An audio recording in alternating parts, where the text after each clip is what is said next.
हाय viewers, women's day, international women's day बड़ी खुशी से मनाते हैं, एक दूसरे को विश करते हैं। लेकिन इसी वुमेंस डे के आसपास में बहुत ही सैड न्यूज़ देखने को मिली आयशा और रसिका की। ये तो वो नाम है जिन्हें हम टीवी पे देख पा रहे हैं। ऐसे और कई औरतें हैं जिन्होंने पता नहीं ऐसे इतने एक्सट्रीम स्टेप किन हालातों में उठाए होंगे, हमें खुद पता नहीं।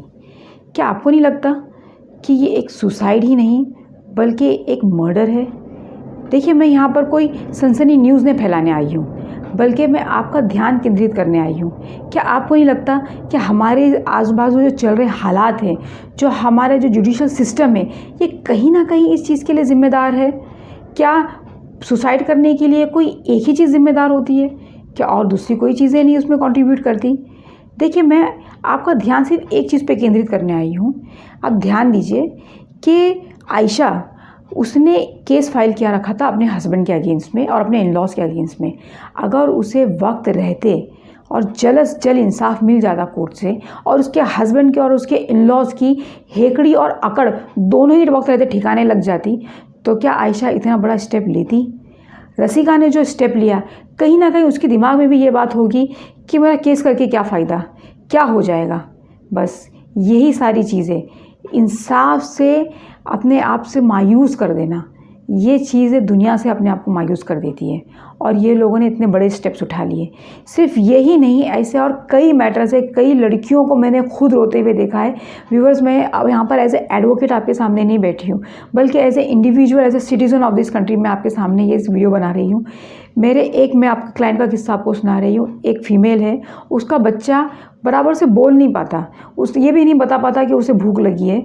उसके साथ इतना टॉर्चर हुआ, उसके बच्चों को छीन लिया गया और वो अकेले अपने माँ बाप के पास रोते धोते आ गई।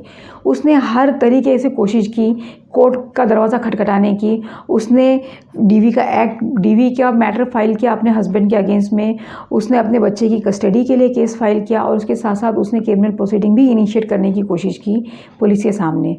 लेकिन ये मैटर को चलते चलते इतना वक्त लग गया, एक तारीख आती है, उसके बाद दूसरी तारीख आते आते इतना वक्त लग जाता है कि उसके हस्बैंड ने बाकायदा पूरे प्लानिंग के साथ अपना घर बेच दिया। उसके जितने भी स्त्री धन था वो सारी चीज़ें लेके, बच्चे को लेके गायब हो गया। आज वो औरत रास्ते पे खड़ के रो रही है, उसके बच्चे को याद करती है, हर चीज़ को याद करके रो रही है। मुझे आप बताइए, अब उसके पास क्या सोल्यूशन है? मुझे उसने रोते रोते फ़ोन किया, मैंने उसे बताया, भाई एप्लीकेशन फाइल करो, पुलिस स्टेशन में जाओ, ये करो, वो करो, एसीपी के पास जाओ, डीसीपी के पास जाओ, ये सारी चीज़ें करें। लेकिन जब तक वो बंदा हाथ नहीं आएगा तब तक क्या हो सकता है? आप मुझे बताइए। एक मैटर है अपील का, डीवी की अपील है डोमेस्टिक वायलेंस की, 1 साल से ज़्यादा हो गया है, सिर्फ और सिर्फ फाइनल आर्ग्यूमेंट पे रुकी हुई है। जब भी मैं फाइनल आर्ग्यूमेंट के लिए रोज़ इस उम्मीद से जाती हूँ, हर तारीख पे उस उम्मीद से जाती हूँ कि शायद आज मेरा मैटर आर्ग्यू हो जाएगा और सुना जाएगा। लेकिन सामने वाला एडवोकेट आता ही नहीं, और अगर आता भी है तो इस तरीके से ट्रिक खेलता है कि आता है तो भी लेट आता है। मैटर जैसे ही कॉल आउट होती है और मैटर कैप बैक हो जाती है। मैटर कैप बैक हो जाती है तो उसके बाद जज साहब दूसरे मैटर्स में इतने बिजी हो जाते हैं कि फिर मेरी मैटर की बारी ही नहीं आती। जज साहब कभी कभी खुद कहते हैं कि मैडम एक काम कीजिए, आप तारीख ले लीजिए, अगली तारीख को आप आर्ग्यूमेंट कर लेना। ऐसे करते करते करते काफ़ी वक्त गुजर चुका। मुझे एक बात बताइए, इस तरीके से अगर मैटर डिले होता रहेगा तो लोगों को इंसाफ कब मिलेगा? जस्टिस डिले, इनजस्टिस डिनाइड, सुन सुन के हम आ रहे हैं। तो आप मुझे एक बात बताइए, जब जस्टिस इतना डिले होगा तो किसके साथ जस्टिस हो रहा है, किसके साथ इंसाफ हो रहा है? जब इंसाफ नहीं होगा तो ये मायूसी फैलेगी। आप मुझे बताइए, इस चीज़ का क्या सोल्यूशन है?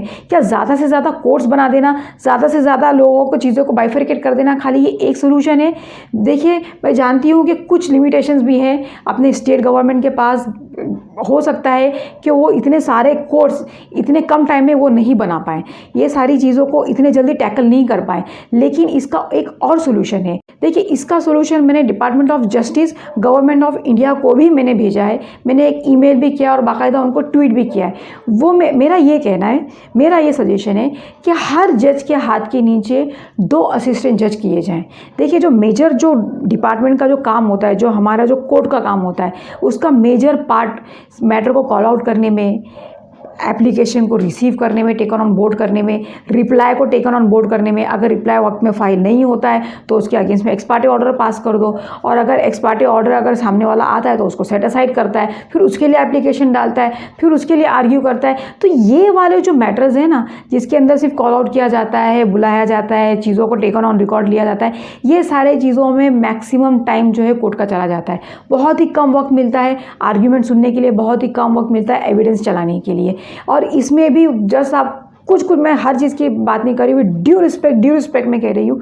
कभी कभी जजेस को इतना टाइम भी नहीं होता और जज कहते हैं कि जो भी कहना जल्दी जल्दी कहिए, और जल्दी जल्दी के आर्ग्यूमेंट में कुछ चीज़ें छूट जाती हैं, सारी चीज़ें नहीं हम कर पाते कोर्ट के सामने।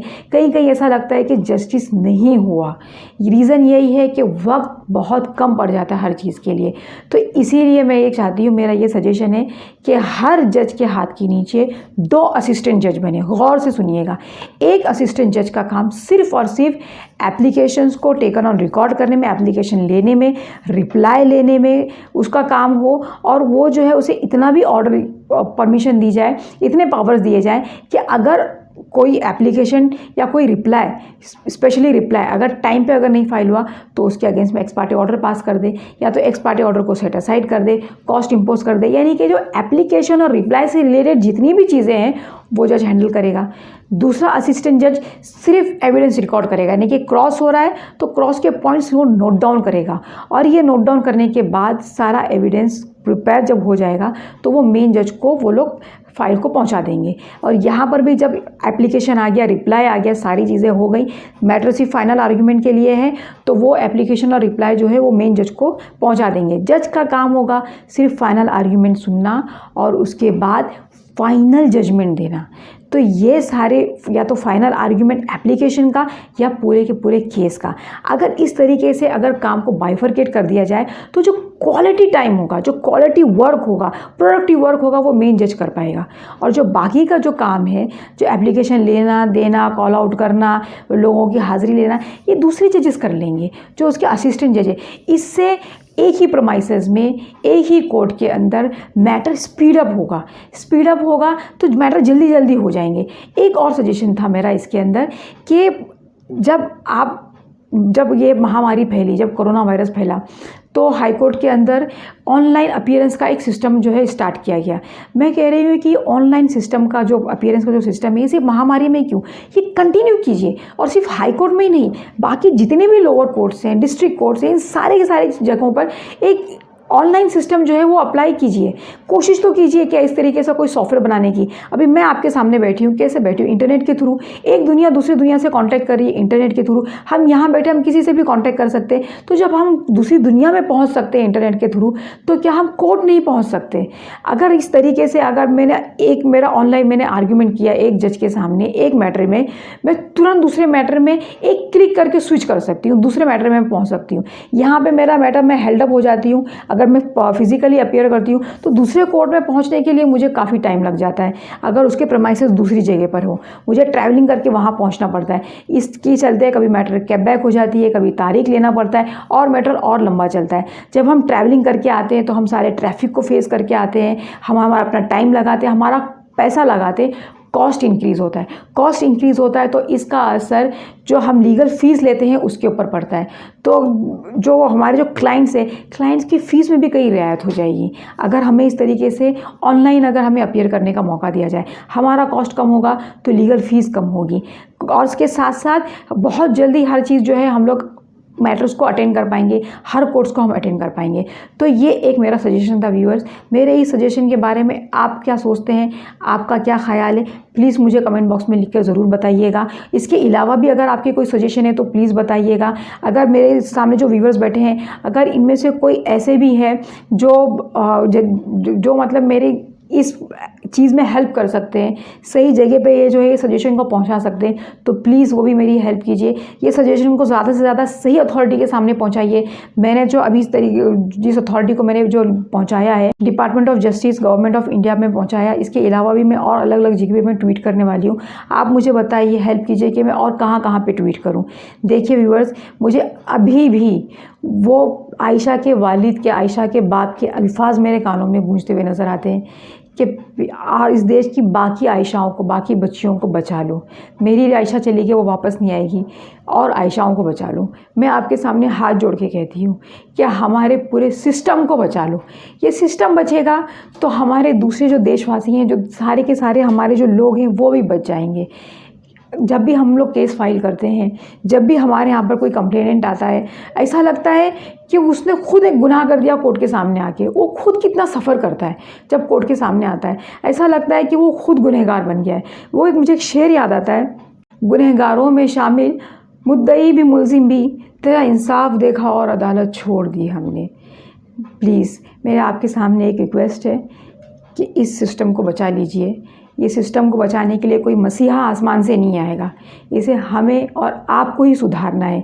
कैसे सुधारना है, आइए विचार करते हैं, सोचते हैं और कोशिश करते हैं। Thank you so much.